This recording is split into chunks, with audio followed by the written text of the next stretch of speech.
Before I bring Dr. Amyn Dahya on, I love on your website, I was looking through it and I saw a caption that said, life is simply a combination of moments and thoughts.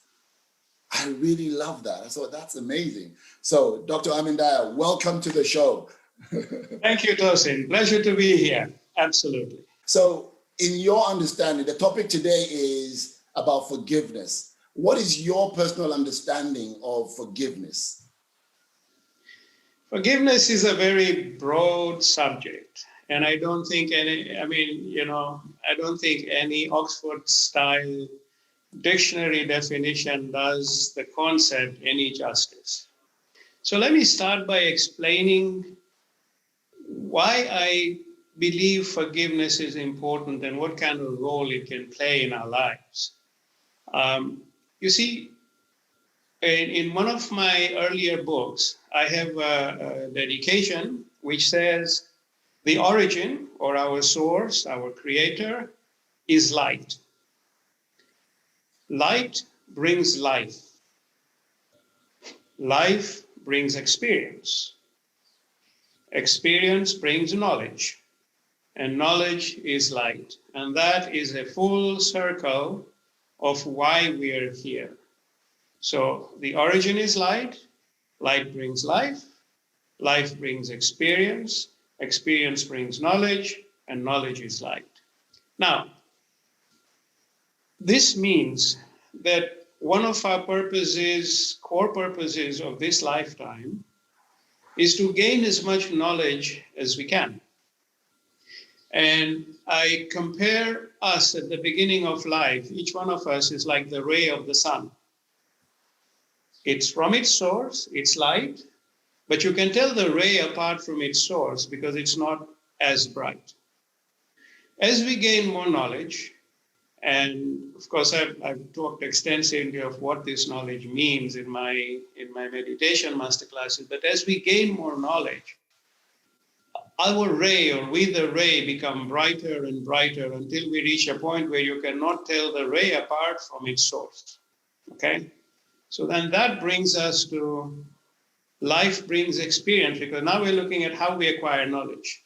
Life brings experience. So each one of us, because we are blessed with life energy, we go out every day, or we interact with people, we interact with nature, we interact with creation, everything.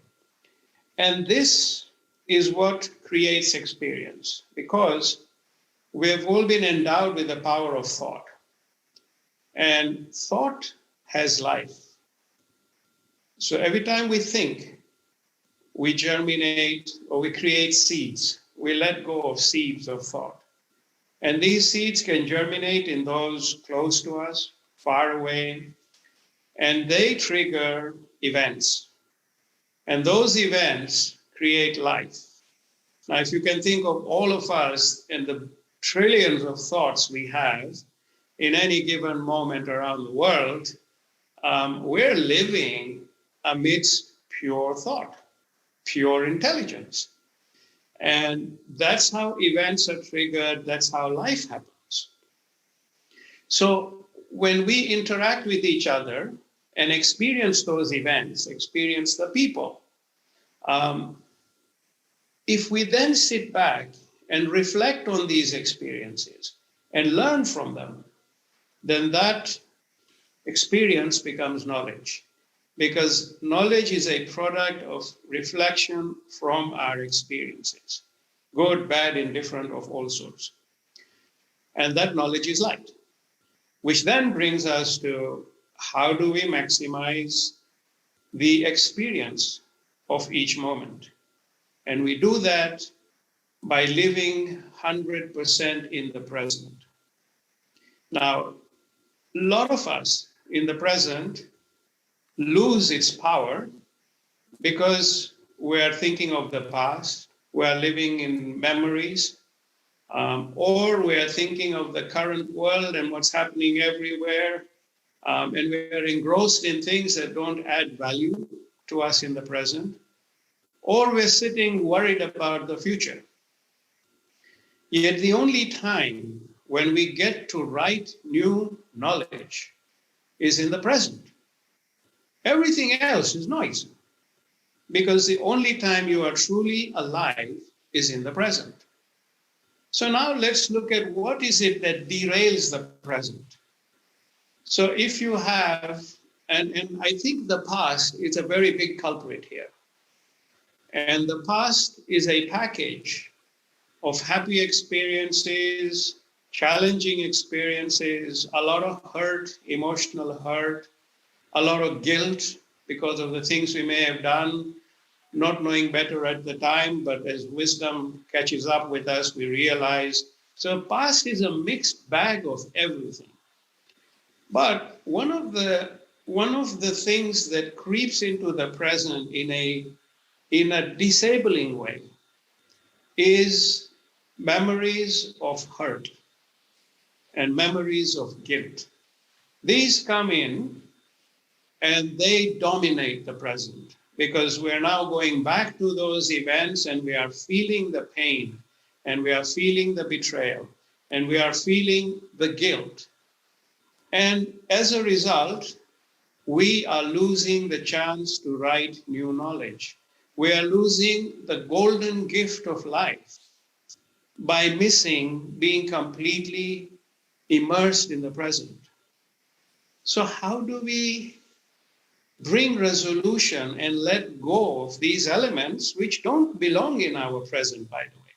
They came to our lives for a reason. We experience, nothing happens in life without a reason.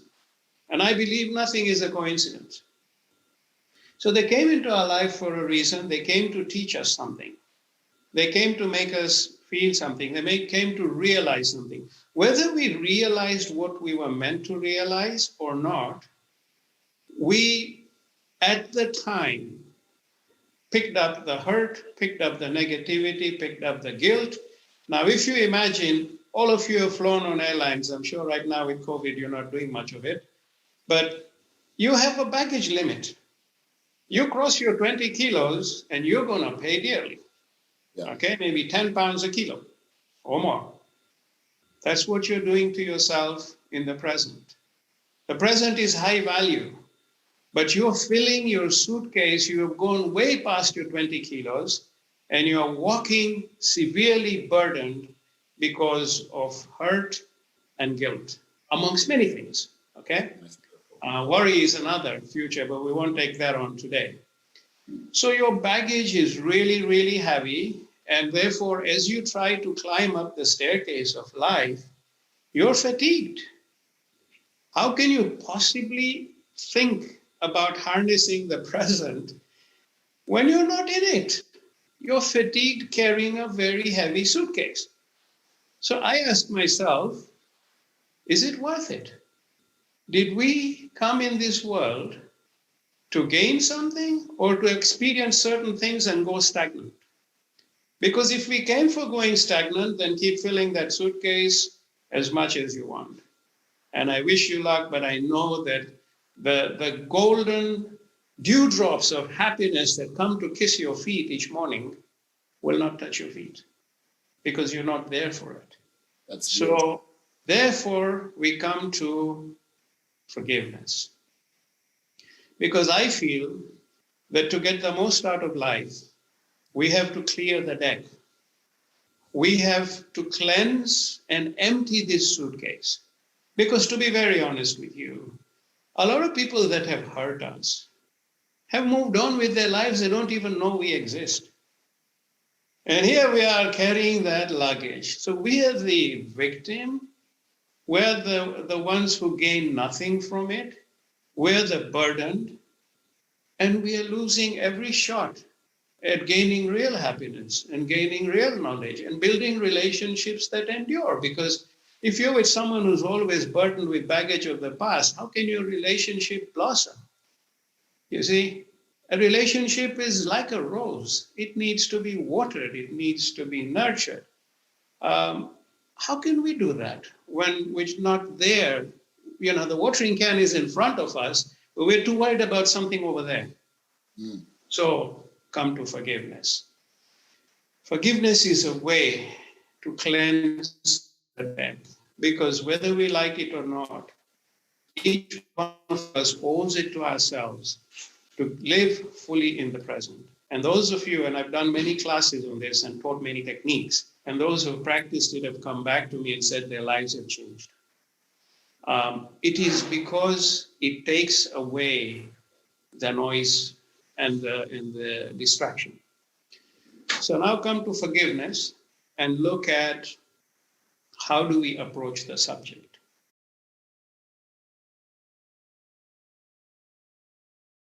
So forgiveness is something that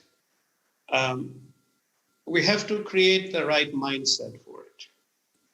And I think forgiveness is a cleansing energy. We have to think of forgiveness as a gift of energy which we can use to cleanse the past, to cleanse our hurt. And for that, we have to have the correct mindset. First of all, we have to want it. Okay? Now, when I talk about the how to forgive and why it is an energy, you go and you realize that I wish to gain resolution to all my guilt. Okay? I need to seek forgiveness, right? Because guilt is also very painful. Those of us who are sensitive individuals, we feel a lot of pain of guilt. Okay, so let's take that on.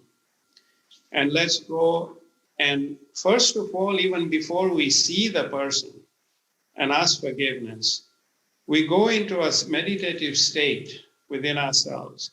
And I've taught a technique called anchor thought, which you can look up and follow in one of my masterclasses. Feel free to do that. But you establish your state of being such that you are defining your state of being as forgiveness. So you are in that moment forgiveness. You then look at the issues that you wish to seek forgiveness for. Bring them before you. It's painful, but from within, seek forgiveness from your own self for this. And you're not seeking forgiveness to avoid punishment or anything. Heavens, no. Life is not about reward and punishment. Those lessons were taught thousands of years ago for a society that could only understand that language. But life itself is nurturing. Nature is nurturing. We are nature. So you seek within yourself forgiveness for all this. And then if you want to speak to the people and ask forgiveness, contact them, ask them. If you feel you're not ready, and many people may not feel ready, it's not an easy thing to do because it requires a fair deal of humility. And sometimes we have to build that humility before we can go forward. We don't know what reaction we're going to get, but that is not important. Because even if the party that we call tells us to get lost, it's okay.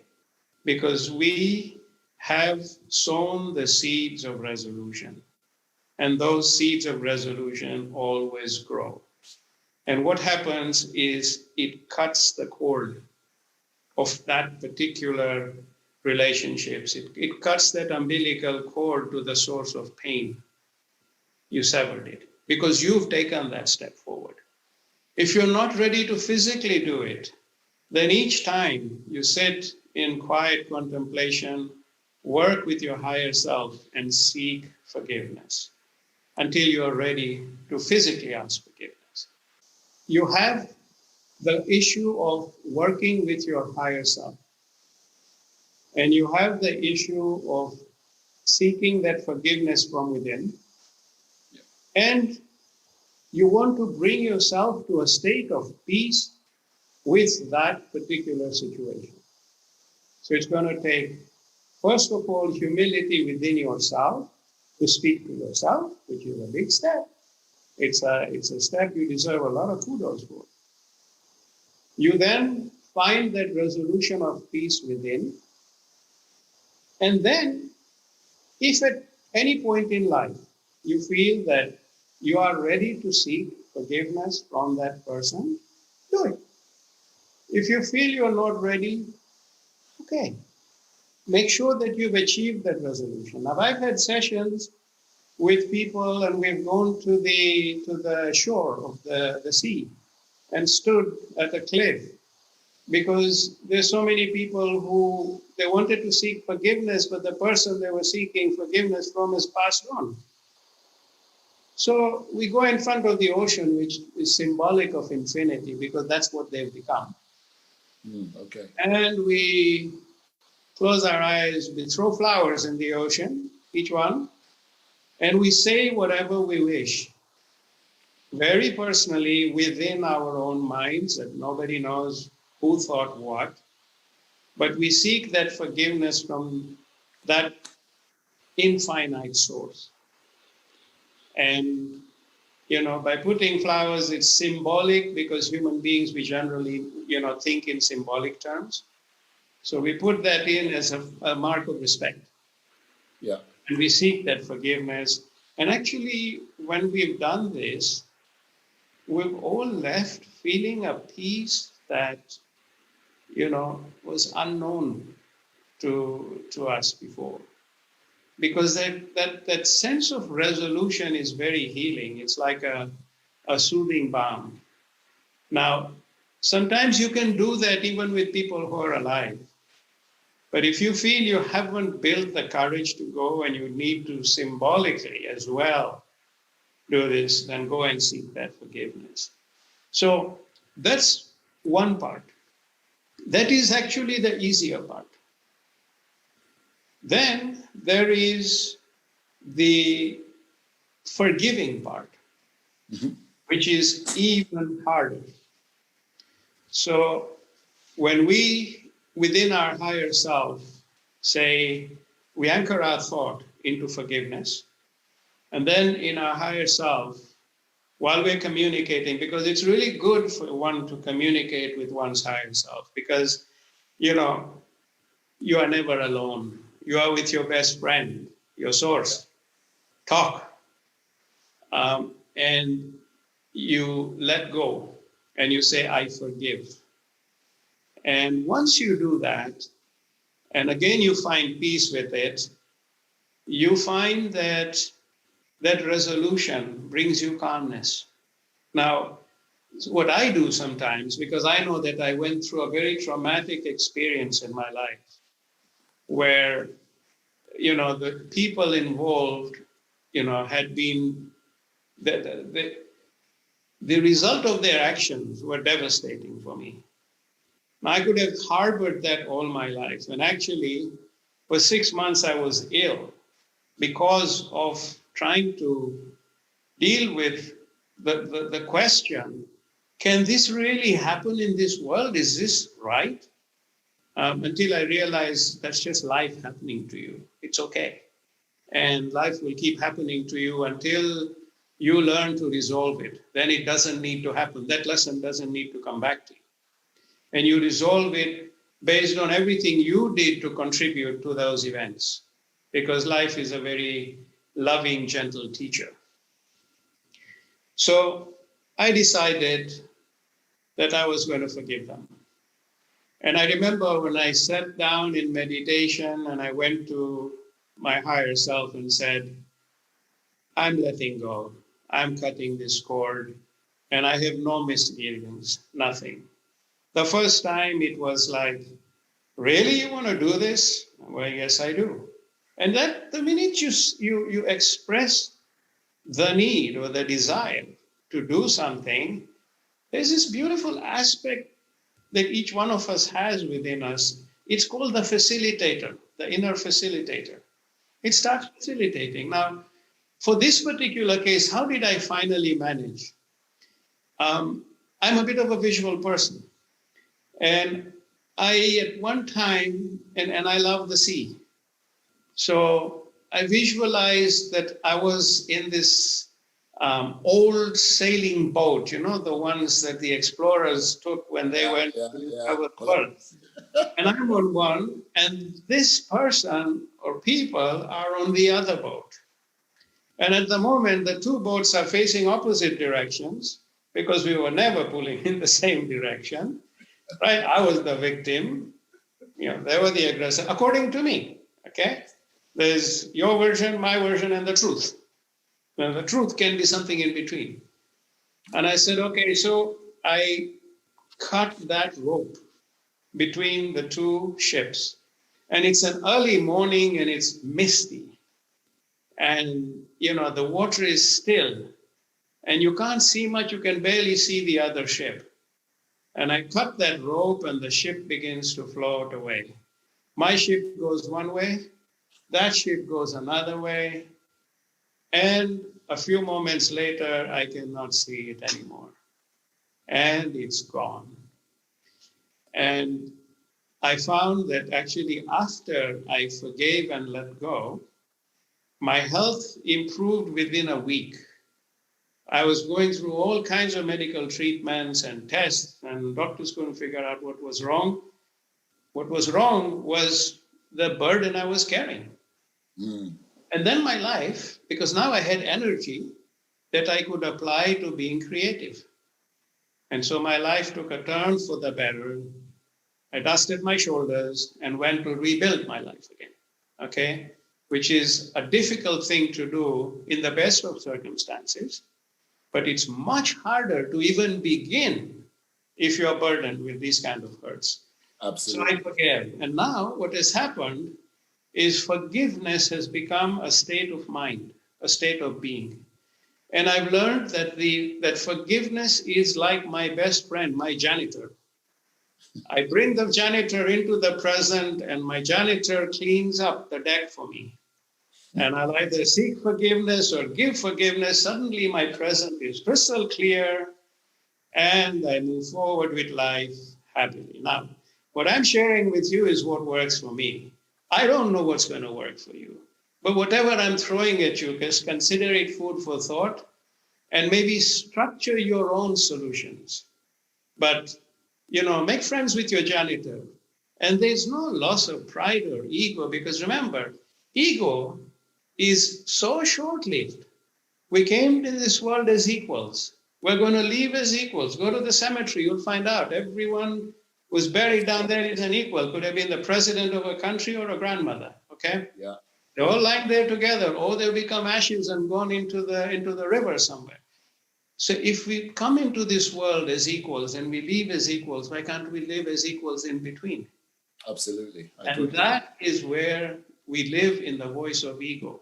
So the one thing that's going to really hurt you in terms of breaking this barrier and gaining the energy of forgiveness is your ego.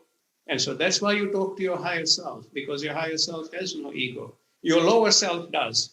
So you're actually saying to your lower self, I think you should take a break and I'm going to go higher. I'm going to go above you to the boss because you're not working out for me. And then that's how the process of forgiveness works. I really like that. Thank you for that beautiful story and that journey of yours, because that puts a lot of things into perspective for me as well. So I hope you guys are listening. And I love the fact of your janitor that clears your path on a daily basis. Absolutely. Forgiveness is a mindset. Forgiveness is a mindset. We have Elizabeth West. She says, personally, I think it's a very personal thing to do. Some people by their nature aggravate things of when you seek them out physically. So I just forgive and let go continually the practice until I feel free from the negativity attached to the experience. I think that's beautiful. That's absolutely beautiful, because remember, whatever works for you, that's your solution.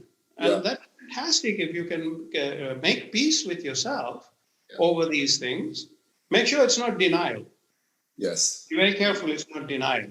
But if genuinely you just forgive and move on, and you're not going to focus on that, you're going to focus on your life, and it's not encroaching on your present, then I think that's a beautiful way forward. So I've also to ask you this. So also personally for me, when I was thinking about it, and this question came about when I was thinking about people that had wronged me in a deep way, which you know of. So when I was thinking about it, I was thinking to myself, have I truly forgiven? And I was asking those questions of myself. And the way I kind of approached it in my mind was, for forgiveness is not wanting to get even, wisdom.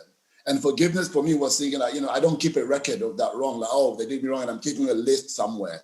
No, but even though I feel like whatever I want for myself, I was in a space where whatever I wish for myself, financially, well-being, health, I wish for them too.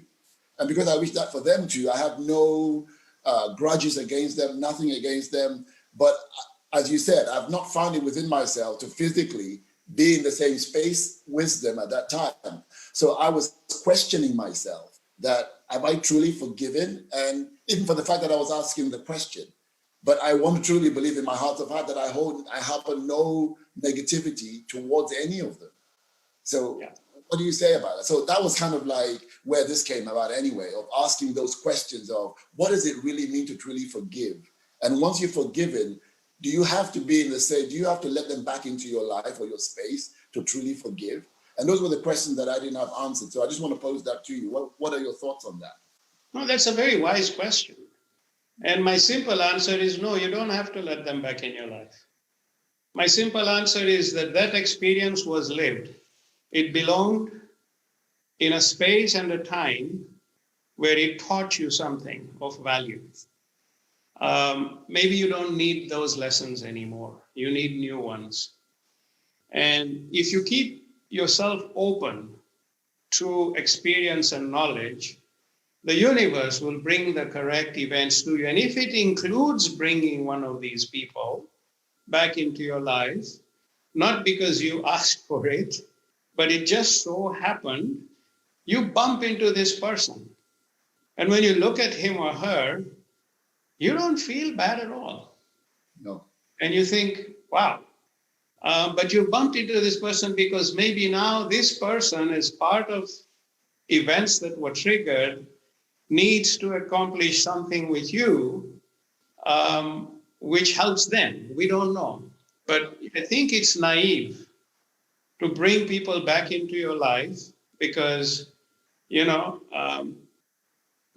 saying, once bitten, twice shy. Correct. I don't recommend twice shy. I recommend once bitten, more wise. More wise. And there's a great soul who once said, trust in God, but tie your camel. Yes. I do believe in that, yes. So on that basis, no, don't go out to live the same experiences, live new ones. And if they happen to come your way, and if you find discomfort in their presence, then leave. You're in your right to do so. Yeah. So don't try to be a hero, because life's not about being a hero. Life's about gaining knowledge.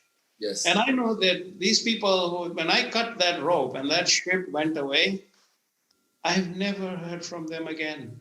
Yeah. Years and years have gone by, and now when I think of them, I just smile. It's like, okay, I learned a big lesson here, and I'm better for it. So, absolutely. Yeah, please. Yeah, because it's saying that, I always want to tell people that people, when they seek forgiveness, they have a one thing and they hold grudges. But I know in the great book, it says, forgive your brother and sister 77 times 7, which is 539 times. Now, no one in their entire life could say somebody has wronged them 539 times. Let alone it's one, twice, maybe 3 times the most, and we hang on to this. So it looks really, really strange that we're actually doing that. So it's like... Well, I think the great book was trying to say, if your engine is cold to start, keep doing it till it warms up. Till it warms up. What can I do? Yeah. And another thing about forgiveness as well, while I was questioning it, which is the thought that came to me was, once you've forgiven, because I sometimes find you talk about when we're sharing this and talking about it to other people, the event is gone. But sometimes when you're talking about it, a certain energy builds up, as you said, maybe some of the guilt, some of the hurt, some of the remnants are there.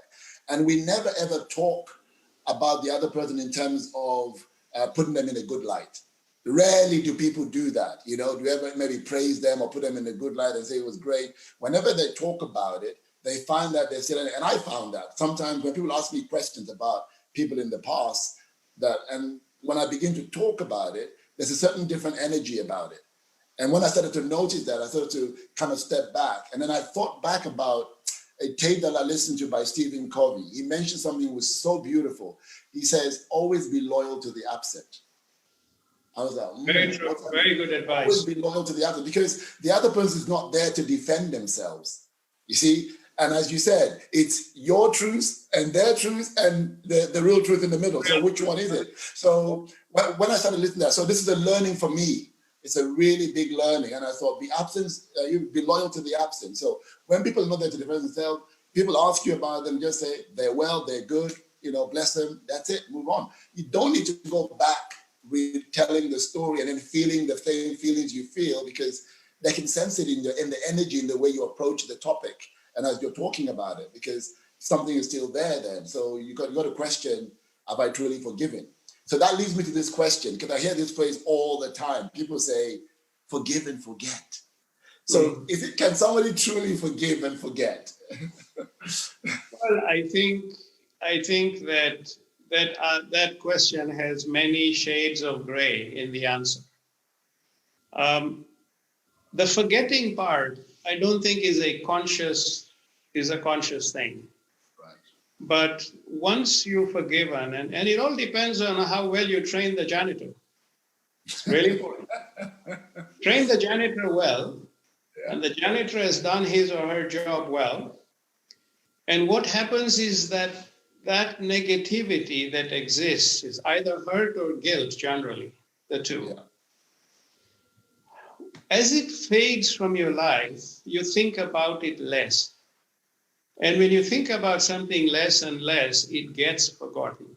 Yeah. I don't think you need to go, I forgot, forgiven now, let me try to forget. No, don't.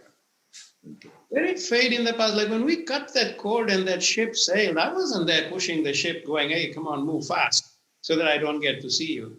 I let the wind take out, So I don't think you should force forgetting on yourself. I think it should just happen. And when it happens, you've reached a point where this didn't matter anymore. And now your life has been filled with so many new, more enriching experiences that you have no time for that. And sometimes you think, I can't believe I spent 6 months being sick and being in hospitals over that. Yeah. You almost trivialize it as you go on, because your life's filling with new things. It doesn't feel trivial when it happens because your world is shattered. So we go through this phase and we go through the resolution.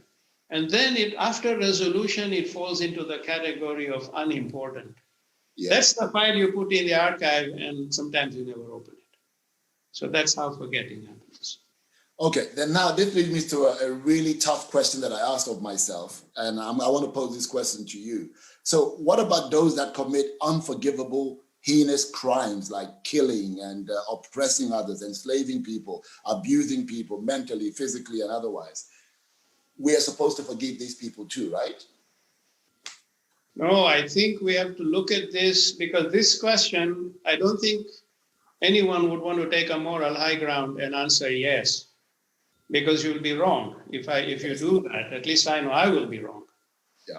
But I think I would step back and I would assess what has happened here. So let's take a horrible experience of a child getting hurt. And I know I'm very sensitive where children are concerned, and when a child hurts, it hurts me 50 times more. So let's say a child is hurt. So I take a step back, and my first reaction as a normal human being is massive disappointment. Cannot believe this can happen in a world which I always view as a playground of learning. Why can it happen? But then the truth is it did happen. And then my next phase is anger. And I'm angry that this child, who I haven't met, but I know is part of me, had to go through this. So I'm very angry. Now, my anger can be a good thing or a bad thing.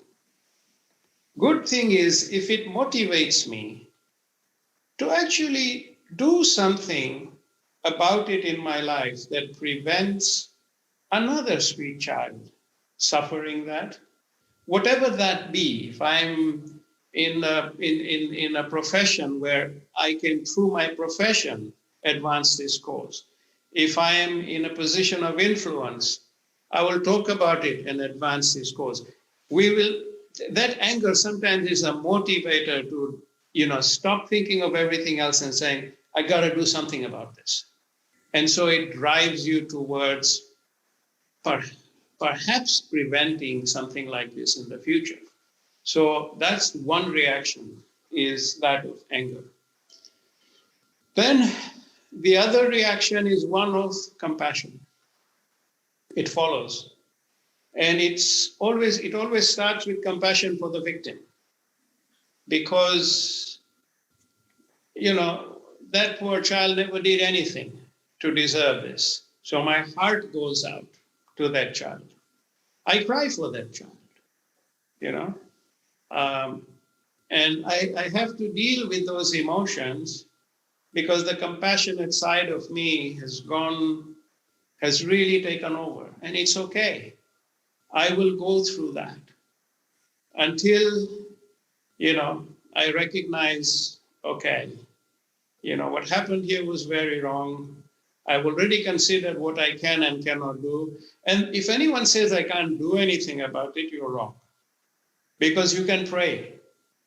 You can sit there and you can bring out a lot of positive energy through your prayer. It doesn't have to be a religious prayer.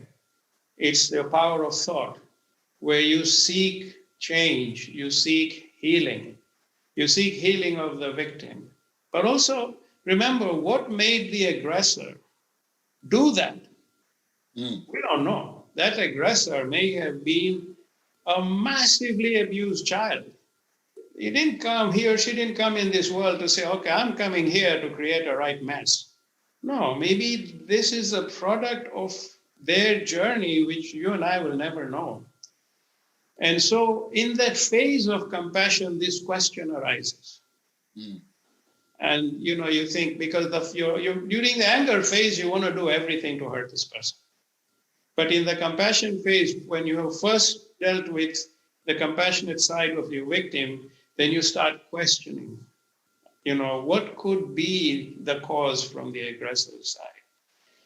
And you think about it, and as you think about it, the anger subsides because you realize that each one of us is a product of our thoughts. And our thoughts are shaped by our experiences. And our experiences are a product of our journey. Yep. So if this child had been abused, if this man or woman had been abused as a child and grew up with that anger and turmoil, remember, thought has power. Thought has power to create and power to destroy. Yeah. But they've lived in this destructive space, and how lonely must that person be? Like, when they're not doing all this, how can they even face themselves? Some may say, well, they'll do it anyway. Sure, they will. But there is always those moments when they look within, or they are shown within, and they're ashamed of themselves. So there is that compassion side. Then you look at that sort of situation from a future point of view, and then the protective side of you comes out. And again, the solution side and the protective side work together. So you're going to do everything to help protect the children in your sphere. Yeah. By educating their parents, but you're not going to do it from a position of fear. You're going to do it from a position of wisdom. Our certainty. Solutions.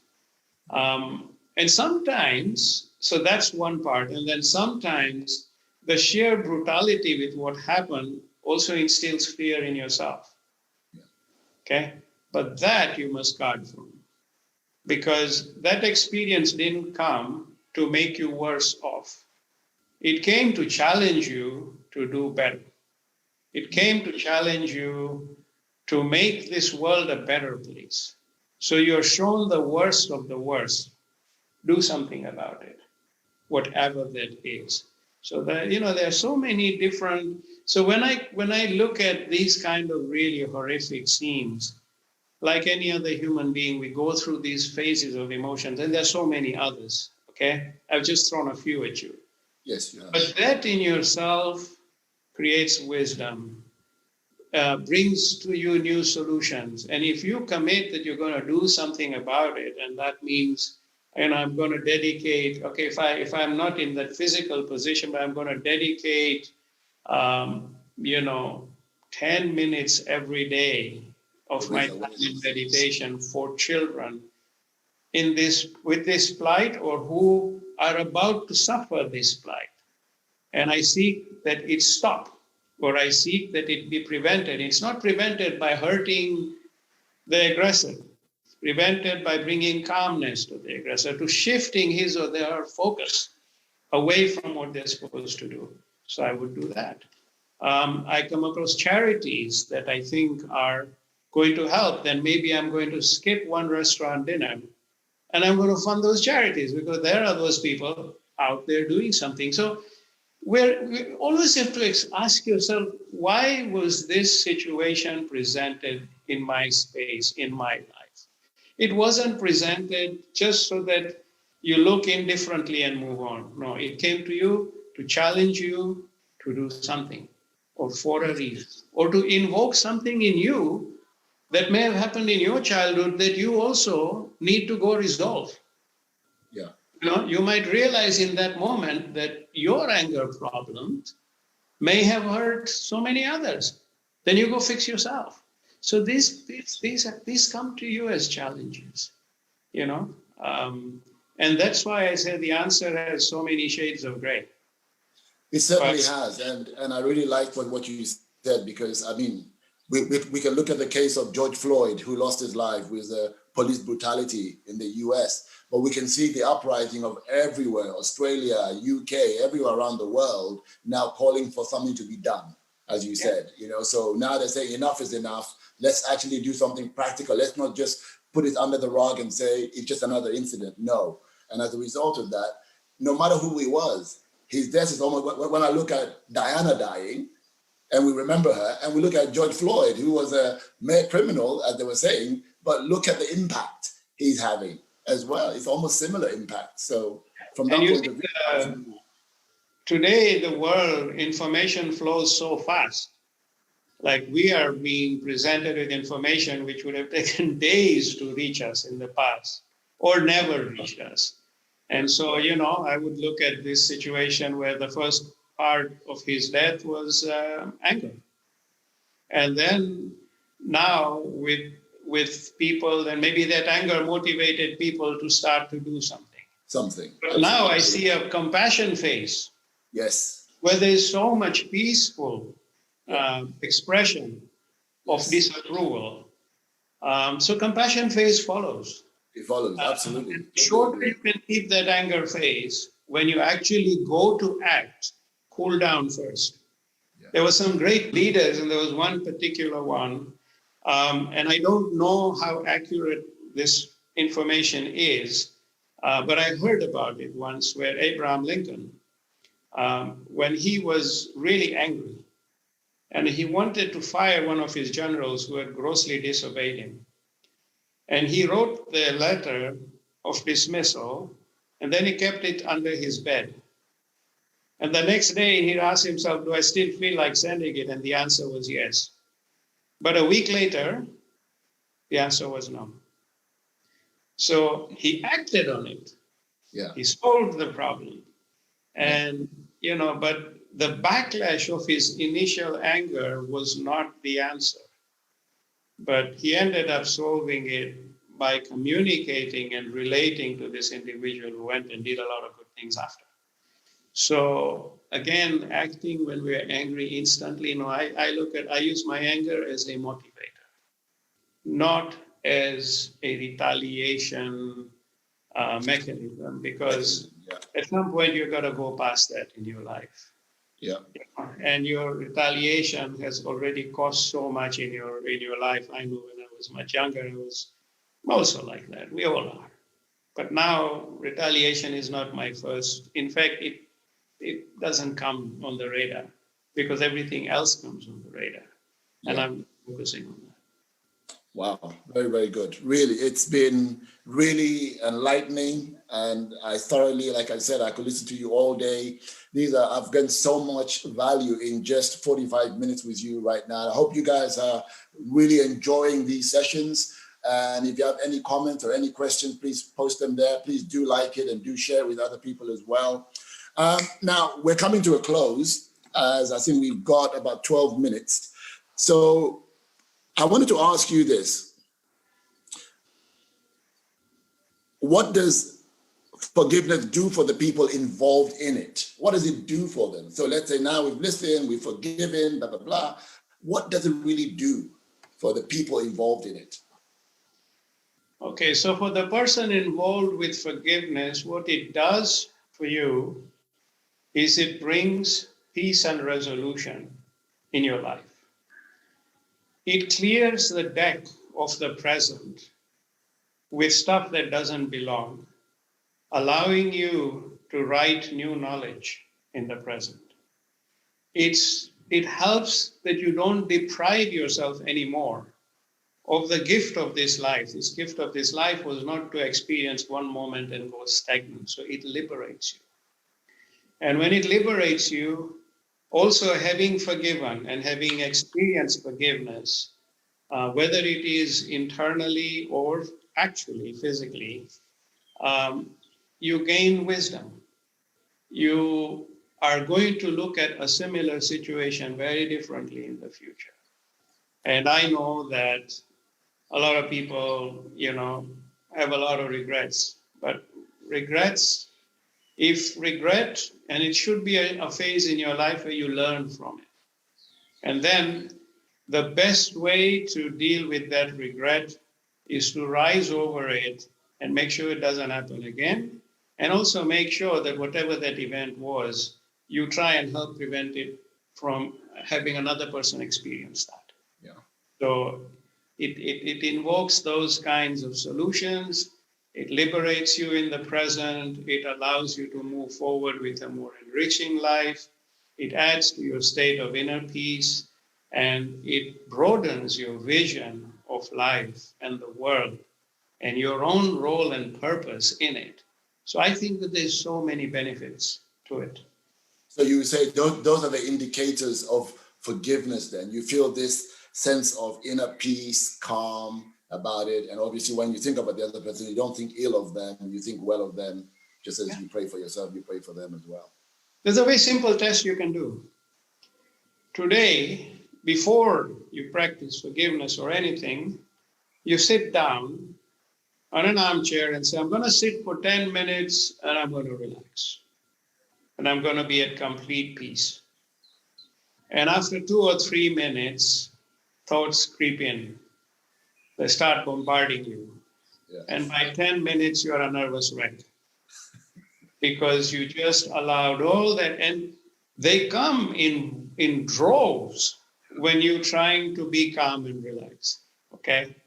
So that's your test.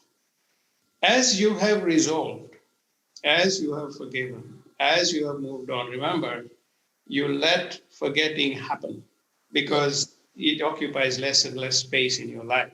In your life, yeah. Then when you sit in an armchair and you say, I'm going to have 10 minutes, at least if those things don't come and other gremlins show up, well, you've solved that. Absolutely. And then you solve more gremlins and more gremlins. I totally agree. Yes. Until you reach a point where you're going to sit for 10 minutes and you come out smiling 10 minutes later. Yes. Then those 10 minutes have been entirely in the present with you seeking relaxation, and you go into a state of being that is relaxed. Absolutely. And nothing prevents it. Well, there you hear it, folks. Great test to do. Definitely I would encourage you to do this. Now, this is something that at some point I would say is unimaginable, impossible, can never be done. But I know you wrote a book about it, and I know the answer to this. But just for the people listening and the view of it, Amyn wrote a book called Towards Zero Conflict, Beings with You. This is the book right here. So my question is it possible for a soul, a human being in this present day and age, to actually live without any inner conflict with themselves or life or people or anything around them. Is that possible? The answer is no. If you ask me for a black and white answer. Yeah. But can you come closer and closer to that exalted goal? Yes. And I wrote this book because in one of my teachings, I talk about the 10 stages of our spiritual journey. And in fact, those of you who'd like to attend, we have a webinar Saturday, that's tomorrow at 5 p.m. UK time. It's a free webinar. You're welcome to attend, because tomorrow I'm going to be talking about solutions. And one of them is this question. But the issue of eliminating conflict within yourself, there are conflicts that are glaringly obvious, and there are conflicts that are really subtle. And usually, it's the subtle ones that drive the obvious ones. Interesting. So now what you do, the reason I wrote this book the way I did is because this is a very personal question for anybody. I don't want anybody judging me while I am doing my own introspection of what inner conflicts do I have? Because if I ask you, do you have the inner conflict of judgmentalism? You're going to say, heavens, no. Me? No way. Hey, fine. Yeah. So I wrote 17 stories which explore 17 dimensions of hidden conflicts. And as you read that story, number one, the reason I use stories is I'm inspired with more stories than direct discussion. But the reason I use stories is it allows the reader complete freedom to interpret that story however he or she wishes. So you're reading this story, and you now have become a character in the story, or you're viewing the characters. But as that story progresses, it invokes certain emotions in you. So let's say it's judgmentalism. So you start to feel uncomfortable about the way this story is unfolding. That discomfort is a sign that deep down within you, you are judgmental. Okay? And you will never admit it, and heavens, I would never want you to. Okay? So in the privacy of your own mind, you identify that, yes, this emotion is invoked in me, why?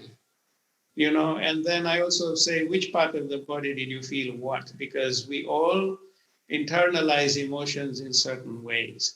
Yes. So at the end of each chapter, there's a picture and you mark where you felt what. And you'll see a common thread, because no two people are the same. So you're getting to know yourself. And then having finished that learning, then I have seeds of resolution. So seeds of resolution are, you take a short meditative journey within, and I teach you what to do. And in the seeds of resolution, if I shrink that whole thing down to the crux, it is that a human being is like a piece of paper. The truth about them is written on one side, and the other side is blank. But you always see the blank side.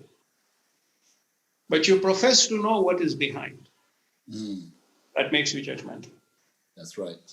Yeah. And next time you offer an opinion in a meeting or whatever, which is a knee-jerk reaction, and you are judging someone, you'll see that piece of paper appear before your eyes. And you go, oops, I'm doing it again. So it's a very nurturing way of inner learning. So this book is a whole, and I'm going to, within the next couple of weeks, do a 10-class free webinar series on this subject of eliminating inner conflict. And beautiful. It is more to do with creating a journey to inner peace and creating a journey to spiritual accomplishment and fulfillment in this life. So it's an inner exploration, but in each class I will practice a meditation with you. and then I'll let you go and do it your own way. So there's inner learning, then there is seeds of resolution, and slowly, and remember, judgmentalism is the cause of so much conflict. Yeah. It's Absolutely. unreal. And you hear a word, and then somehow we are like, a forward machine on WhatsApp. And we go everywhere with that. Everywhere. And I remember one time when I was living in the States, and we were having lunch, and a friend of ours walked in, and we always like to joke with him, right? Because he was very good looking, and the women were always throwing themselves at him. So some of the unmarried ones who were still in the market were always saying, "How can he get him? We don't, And so one of them looks at him and goes, "Hey, when did you last stop beating your wife?" Everybody laughed, and of course we all knew he's not married. Okay, but those sitting around the table made a mental inference that this man beats women. And he's the gentlest soul, okay? You won't imagine that story appeared through somebody 4 weeks later. Oh my God, yeah. Okay? But because we subconsciously, in a joke, we judged him. Yes. We all knew it wasn't true, but that inner judge came out and goes, he beats women. Wow. What qualifies you to judge, actually? Nothing. Totally unqualified, because you cannot tell me what's going to happen to you a second from now. Absolutely. You are that dependent on the forces of life. What qualifies you to judge anyone else? Nothing. So towards our conflict is a journey to go within, learn, and correct, and move forward towards a happier life. Now, if you learn those lessons and you begin to live consciously with that, you come closer and closer and closer. And remember, I said much earlier on that when you commit to do something, life works with you. Yeah. And there is a facilitator in you, in all of us, that says, okay, that's where you want to get to. I'll guide you. Yeah, I'll support you. And that's how you get closer and closer to zero conflict. And as you get closer, you actually grow so much as a being, as a soul.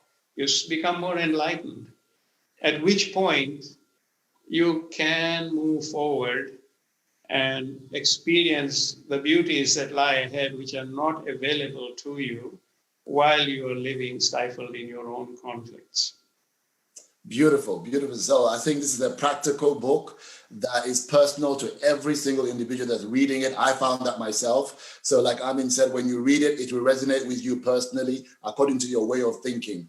So it's a really beautiful book. Thank you for writing it. And I'm definitely looking forward to the masterclass that are going to be coming just to deal with this personally. So for those of you that are there that are new to meditation, Amyn Dahya is my spiritual mentor when it comes to meditation. I learned how to meditate through him, and I've been doing it for many, many years now. And a few weeks back, I think we are on session 8. At the moment, we started to do a series of masterclasses to help ordinary people to start to use meditation as a way of, having clarity and that sense of oneness with themselves and really understanding themselves and raising people's conscious awareness of themselves. So if you're somebody that have not joined us in these classes, then please feel free. If you look under this post on my post in my personal page or empowerment page, I did post a link there about the upcoming meditation session that we're having, which is session 8. So if you want to join us, click on that. And what's so good about that is within that thread, if you look down, you will see all the other masterclasses we've had, like 1, 2, 3, 4, and 5, which were recorded. The last few were not recorded for obvious reasons. You have to be there live, but at least you get the experience of listening to those 5 recordings, which will really help you with stillness, clarity, oneness, and then linkage. So go ahead right now. If you're interested in that, click it and feel free to share that with other people as well. And tomorrow we do have a session at 5 p.m. Would love to have you join us and tune in and really benefit from some of these teachings, because you will never ever find any of Amyn's teaching in any book, in any scripture, anywhere. These are stuff that he's been inspired to teach and is sharing with us. And we're truly grateful for your knowledge and your wisdom. And thank you for coming on today. I really appreciate, I know you're so busy, but I really appreciate you coming and clarifying this stuff about the power of forgiveness. It's been a huge topic, and I really wanted to deal with it. So thank you so much for your time. We really appreciate you coming on board. Thank you, and I want to thank all those who participated today. Thank you for being here. And I'm sure whenever we participate, even though you and I have been doing most of the talking, you have all brought your energy here that has inspired some of the answers we've shared. So remember, you are also a net contributor to this whole experience. It's not just a one-way street, it's a two-way street. Your presence in itself is 50% of the whole plan, the whole event. So thank you. Rosin, thank you for inviting me. Absolutely. Before you go, in summary, could you just sum up what is the true power of forgiveness as we leave? I would finish it with only one word: liberation. Self-liberation. That's its power. Okay? Namaste. Thank you so much. Take care. Namaste. All right. Take care, guys, and we'll see you soon.